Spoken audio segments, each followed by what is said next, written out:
My name is Lauren Vance, and I'm 34 years old.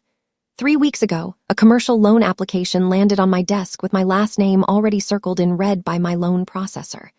The application was for $650,000 to expand a failing family auto dealership in Oak Ridge, Ohio. The signatories were my father, Arthur Vance, and my cousin, Bradley. Attached to the front was a handwritten sticky note from Bradley that said, "Hey, Lauren, handle this fast. We're on a deadline." They didn't call. They didn't ask how I was doing. They just assumed that because I worked at the regional headquarters of the second largest bank in the state, I was their automatic ticket out of debt. But before we get into what happened when Arthur and Bradley walked into my corner office expecting a rubber stamp, please take a moment to like and subscribe. Only if this story speaks to your heart. And drop your city and local time in the comments below. I love reading, where everyone is listening from. Now, let me take you back 12 years, to a warm Saturday afternoon in May 2014, and the auditorium at Ohio State University. I was 22 years old. I was graduating magna cum laude with a degree in finance and economics. I had spent 4 years working 2 part-time jobs, one at the campus library, one doing night shift data entry for an accounting firm, to supplement the partial academic scholarship that kept me in school. I had 6 seats reserved in the 3rd row of the arena, 6 seats that remained completely empty for the entire 3-hour ceremony. My father, my mother, my brother, my aunt, my uncle, and my cousin Bradley were all 50 miles away in a rented banquet hall, celebrating Bradley's wife's gender reveal party. When I called my mother, Patricia, from the parking garage after the ceremony, holding my diploma frame in one arm and my cap in the other, she answered on the 6th ring over the sound of pop music and cheering. "Lauren, sweetie," she shouted into the receiver. "It's a boy. Bradley is having a boy. Everyone is over the moon." "Mom," I said, standing alone beside my 10-year-old sedan as the evening wind picked up. "The ceremony just finished. Did you guys lose the directions?" There was a sudden pause on the line. The background noise seemed to dip as my mother walked into a hallway. "Oh, Lauren, honey, we told you on Tuesday. Bradley and Jenna could only get the hall booked for today. You know how hard venue scheduling is right now. Besides, university graduations are so massive. You're just walking across a stage for 10 seconds. You wouldn't have even seen us in the crowd." "I had 6 seats reserved on the floor, Mom," I said. My voice was level. I refused to let it break. "Right in front." "Well, your father said we'd do a family dinner next weekend to make up for it," she replied casually. "Make sure you send us the pictures. Bradley's opening the blue balloon box right now. I have to go." The line went dead. They never did the dinner next weekend. My father claimed his back was acting up, and by the time the following month rolled around, the topic was buried under family updates about Bradley's baby nursery, Bradley's promotion at my father's dealership, and Bradley's new boat. That was the pattern of the Vance household. I wasn't the black sheep. I wasn't hated. It was something far more subtle and far more corrosive. I was simply the administrative background noise of their lives. I was the reliable, self-sufficient daughter who didn't cause trouble, didn't demand attention, and therefore required zero investment. My cousin Bradley, on the other hand, was the golden boy. He was my father's nephew, but for all practical purposes, Arthur treated him like a second son, the son who liked cars, golf, and loud jokes at Thanksgiving, unlike me, who preferred balance sheets and quiet weekends.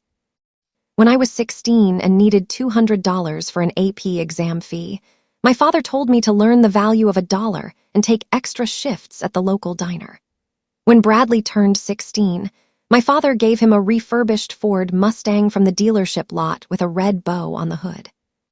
Growing up in Oak Ridge, my father ran Vance Motors, an independent used car and light commercial vehicle dealership started by my grandfather. My father was a man who measured respect in horsepower and handshakes. He believed that appearances were everything. He wore custom-tailored suits to local Chamber of Commerce meetings while delaying payments to his parts vendors. He loved the title of business owner, but he hated the tedious, unglamorous math that kept a business alive. When I applied to colleges, I asked my father if he would co-sign a modest student loan so I could afford room and board on campus. He sat at the kitchen table, looking over my application with a mug of black coffee in his hand. "Lauren," he said, handing the papers back to me across the Formica table. "If you take on debt, that's your burden. I don't believe in putting my name on other people's liabilities. It's bad business." 2 months later, he co-signed a $40,000 personal loan for Bradley to start a jet ski rental business at the lake. A business that failed within 14 months, leaving my father to quietly absorb the losses while telling the family that Bradley was just learning the ropes of entrepreneurship. I learned early that if I wanted a net beneath me, I had to weave it myself. After my graduation in 2014, the one with the 6 empty seats, I didn't go back to Oak Ridge. I took an entry-level position as an assistant credit analyst at Regional First Bank in Columbus. I worked 60 hours a week. I studied for my financial certifications late into the night. I lived in a studio apartment where the radiator clanked every 20 minutes, and I ate meal-prepped chicken and rice out of plastic containers. I didn't cut my family off entirely. I was still invited to Christmas dinners, where I sat at the end of the table near the kitchen door. I was invited to Bradley's son's birthday parties, where I brought carefully wrapped toys and listened to my father explain to the room how Bradley was taking Vance Motors into the modern era. My achievements were treated as minor curiosities. When I got promoted to senior risk analyst at age 27, my mother asked if that meant I could get her a higher interest rate on her CD account. When I was made vice president of commercial lending at age 32, the youngest female officer in the regional district, my father shrugged and said, "Bankers just push papers around. Real men sell physical inventory." I stopped expecting them to see me, and once you stop expecting people to see you, a strange kind of freedom takes over. You stop performing for an audience that was never watching in the first place. I built my life brick by brick. I bought a sunlit condo in the city. I built a solid circle of friends and colleagues who valued precision, honesty, and loyalty. I hired a brilliant estate planner, invested wisely, and built a reputation in the regional financial sector as a sharp, fair, but uncompromising underwriter. If a file came to my desk, it was evaluated on raw numbers, collateral strength, cash flow ratios, and risk mitigation. No flavor, no bias, no favors. Which brings us back to present day, 2026. It was a Tuesday morning when the file landed on my desk. My assistant, Sarah, walked in with a thick blue folder marked * urgent commercial loan application. "Lauren," Sarah said, setting it in front of me. "This came through the Oak Ridge branch intake. The local branch manager flagged it for regional executive review because of the loan size and the borrower's debt-to-income ratio. But I noticed the applicant name." I looked down at the tab. Vance Motors LLC and Vance Holdings Corp. Primary guarantor, Arthur G. Vance. Secondary guarantor, Bradley T. Vance. Requested amount, $650,000. Purpose, facility expansion, inventory acquisition, and working capital refinancing. I opened the folder. Right on top of the financial disclosures was a bright yellow sticky note written in black Sharpie. "Lauren, handle this fast. We're on a tight closing deadline for the new lot purchase. Bradley." No phone call, no polite cover letter, just the casual assumption that their surname on the document entitled them to a fast-track approval through my office. If you've ever dealt with relatives who treat your hard-earned professional authority like a personal concierge service, drop a fire emoji in the comments right now. Because what I found inside that folder wasn't just a loan application, it was a financial crime scene. I spent 4 hours dissecting the file. I didn't approach it with anger. I approached it with the cold, methodical precision of a surgical auditor. Vance Motors was drowning.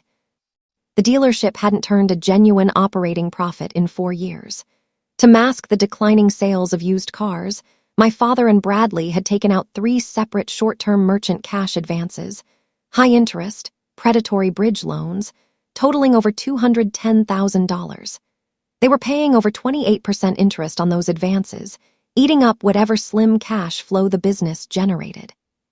Furthermore, the facility expansion they claimed in the application was actually a desperate move to purchase an adjacent plot of land at an inflated price, land owned by Bradley's father-in-law. It was a related party transaction designed to bail out his in-laws while dumping the debt burden onto the dealership's balance sheet. Worst of all were the tax documents. The profit and loss statements submitted to the bank did not match the IRS tax transcripts retrieved through our automated verification system. They had inflated their annual revenue by nearly 40% on the bank application to meet our minimum debt service coverage ratio. In the banking world, that isn't called an optimism gap. It's called bank fraud. I didn't deny the loan immediately. That wasn't my role as a credit officer. Protocol required a formal underwriting interview for commercial requests over $500,000 where discrepancies were identified. I instructed Sarah to schedule an in-person review at my Columbus office for Friday morning at 10:00 a.m. I specifically requested that both primary guarantors, Arthur Vance and Bradley Vance, be present. On Thursday evening, my mother called my personal cell phone. It was the first time she had called me in 4 months. "Lauren," her voice gushed through the speaker. "Bradley told us you're handling the business loan. Isn't that just incredible how things work out? Your father was so relieved. He was worrying himself sick about the expansion timeline." "Mom," I said calmly, sitting at my kitchen island with a glass of water. "The application is going through standard regional underwriting. I scheduled a formal meeting for tomorrow morning to review the file." "Oh, sweetie, don't be so formal with your family," Patricia chuckled nervously. "It's your father and cousin. Just sign off on whatever paperwork they need so they don't have to drive all the way into the city during morning traffic. Bradley said it's just a formality." "It's not a formality, Mom," I said softly. "It's a $650,000 commercial credit risk evaluation. They need to be in my office at 10:00 a.m. sharp with their updated tax schedules and asset verifications." There was a sudden chill in her voice, the old familiar tone. "Lauren, don't play executive with your own father. He built a business for 30 years. He knows what he's doing. Just help your family for once." "I will see them tomorrow at 10, I said and hung up. Friday morning arrived. The sky over Columbus was a dark, rain-heavy gray. I arrived at my office at 8:00 a.m.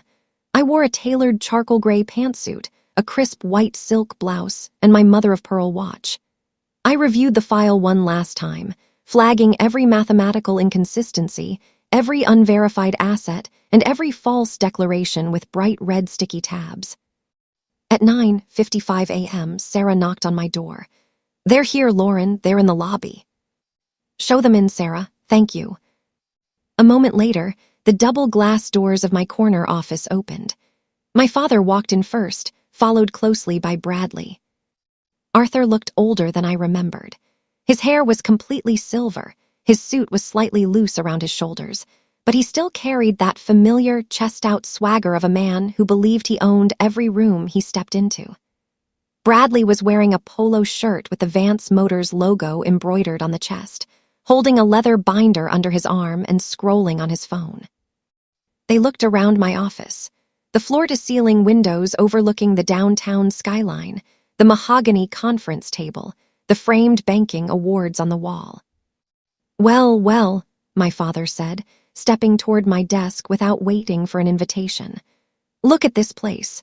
They really give you corner offices for sitting behind a computer all day, huh?" He reached out and patted the corner of my desk like he was inspecting a trade-in vehicle. "Good morning, Arthur. Good morning, Bradley," I said, standing up behind my desk. I didn't offer a hug. I gestured toward the 2 leather armchairs across from me. "Please sit down." Bradley chuckled, dropping into an armchair and tossing his binder onto my clean glass desk. "Hey, Lauren. Good to see you. Look, thanks for setting this up, but we're kind of on a tight schedule. The seller for the Oak Ridge lot gave us until 5:00 p.m. today to show proof of financing, or he puts it back on the market. So if you can just give us the final sign-off sheet, we can get back to the dealership." I sat down slowly, resting my hands flat on the desk. "Bradley, commercial loan approvals don't work like that. especially not applications with this volume of structural flags. My father's eyebrows pulled together. He leaned forward, resting his forearms on his knees. Structural flags. What are you talking about, Lauren? It's a standard business expansion loan. I've been banking with Regional First's Oak Ridge branch for 20 years. You've been banking with the retail branch for personal accounts and minor lines of credit, Dad, I said, using the title deliberately for the first time. Commercial lending over $500,000 is managed at the regional district level, and as the senior credit officer for this region, this file came to my desk for final risk assessment. Right, Bradley interjected, waving a hand dismissively. And that's why it's great that you're in this position. Family looks out for family. We get a preferred rate, you get a solid loan on your books, everyone wins. I pulled the thick blue folder into the center of the desk and opened it. The red tabs bristled along the edges like warning flares. Let's go through the numbers, I said smoothly. Item 1. Vance Motors is currently carrying $210,000 in short-term merchant cash advances across 3 different lenders. The daily debit withdrawals from your operating account are eating up 42% of your gross margin. Why weren't these listed under Schedule C liabilities on your original intake form? Bradley's face flushed red. He looked at Arthur, then back at me. Those are short-term working capital items. They're rolling off in a few months. They're high-interest predatory loans with a 28% APR, I corrected instantly. And omitting them from a formal credit application is a violation of federal disclosure requirements. Arthur cleared his throat loudly, shifting in his chair. Lauren, look, we had a tough quarter last year. Supply chain issues, bad inventory. Bradley took those advances to keep the lot stocked.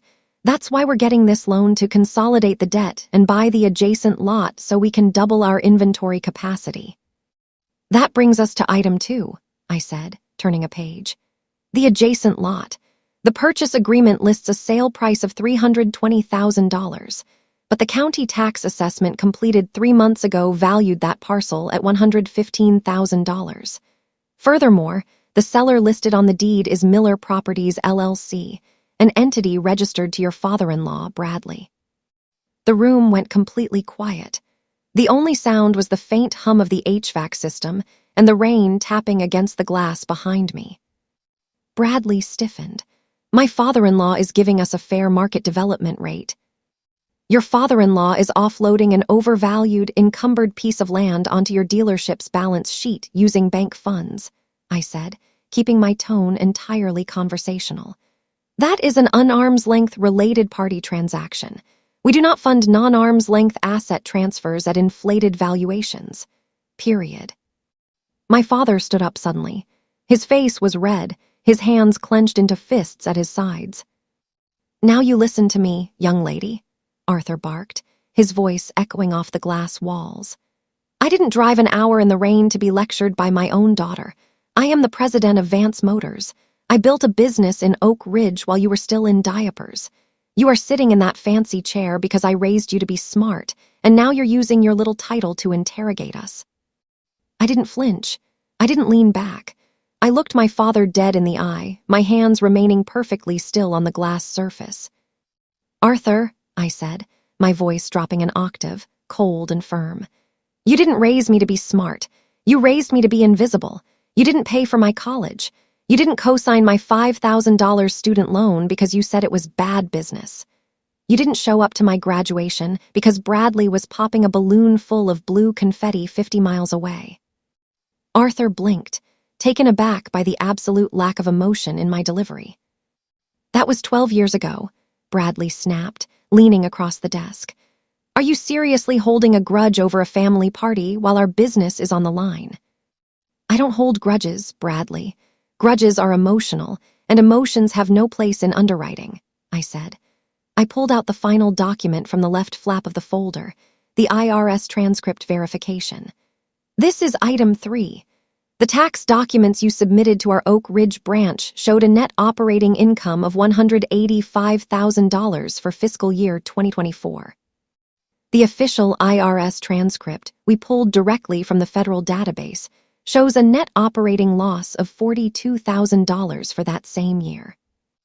I slid the two papers across the desk, placing them side by side right in front of my father.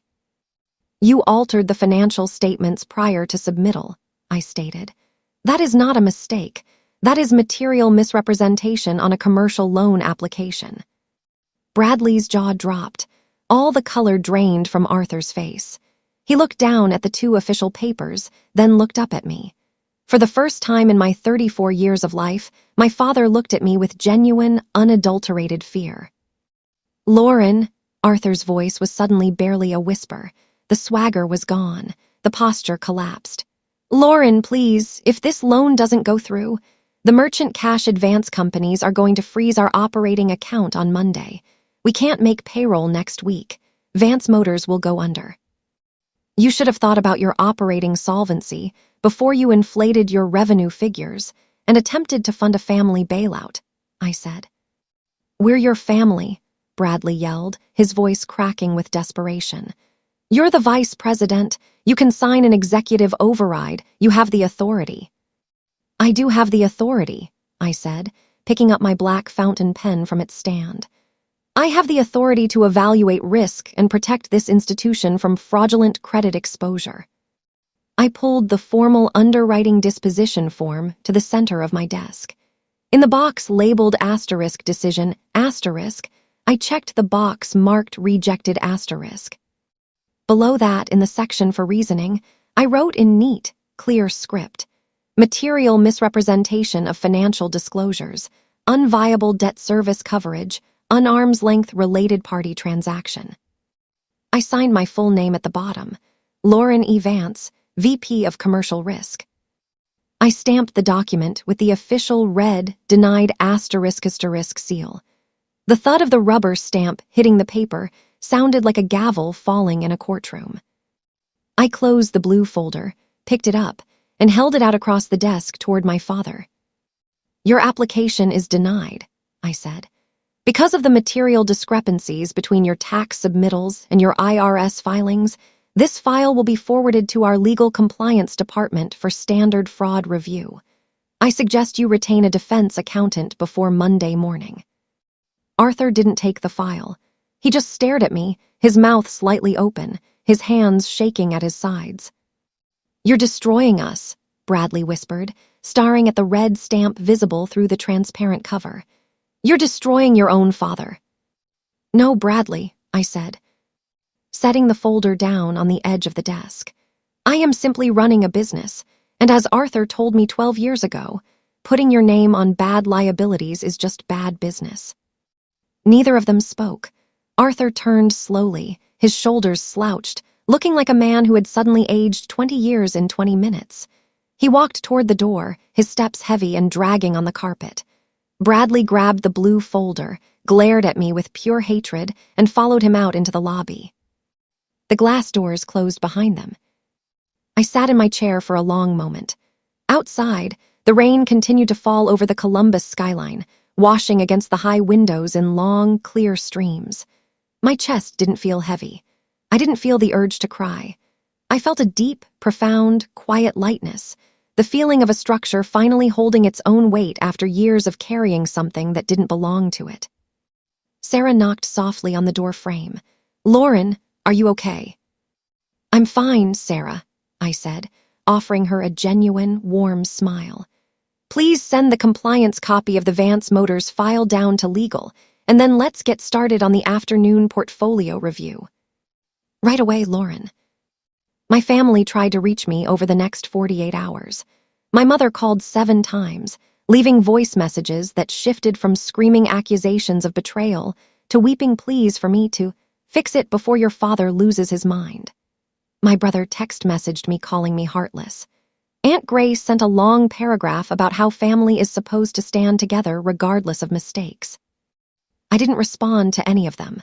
I didn't block their numbers, and I didn't change my routine. I simply let their noise bounce off the boundaries I had spent 12 years building. On Monday morning, Vance Motors defaulted on its merchant cash advance daily debits. By Friday of that week, the dealership ceased operations. The lot in Oak Ridge was liquidated 3 months later to satisfy creditor claims. Arthur retired quietly to a small 2-bedroom rental, his reputation as the local big-shot dealer completely dissolved. Bradley took a job as a floor salesman at a corporate dealership 2 towns over, earning a modest commission with no authority and no family net to catch him. They thought I destroyed them, but the truth is, Vance Motors was already dead. They had just been using mirrors, lies, and family obligation to keep the corpse standing. All I did was refuse to hold up the mirror. Last week, I received an invitation in the mail. It was a formal alumni dinner at Ohio State University, honoring top regional finance graduates. They asked me to be the keynote speaker for the incoming senior class. I accepted. I am sitting in my office late on a Friday evening, watching the city lights flicker on across the skyline. My desk is clean. My life is my own. I built it without their help, without their approval, and without their presence. If you're waiting for toxic family members to finally see your worth, to finally apologize for the graduation ceremonies they missed, or the ways they pushed you to the back table, stop waiting. Build your own table. Sit at the head of it. And when they finally come knocking on your door expecting a handout, let them find a lock that you control. Thank you for listening to my story. If it gave you the strength to hold your own boundaries today, leave a comment and let me know. What would you have done if that loan landed on your desk? Would you have signed it, or would you have stamped it denied? I'll see you in the next story.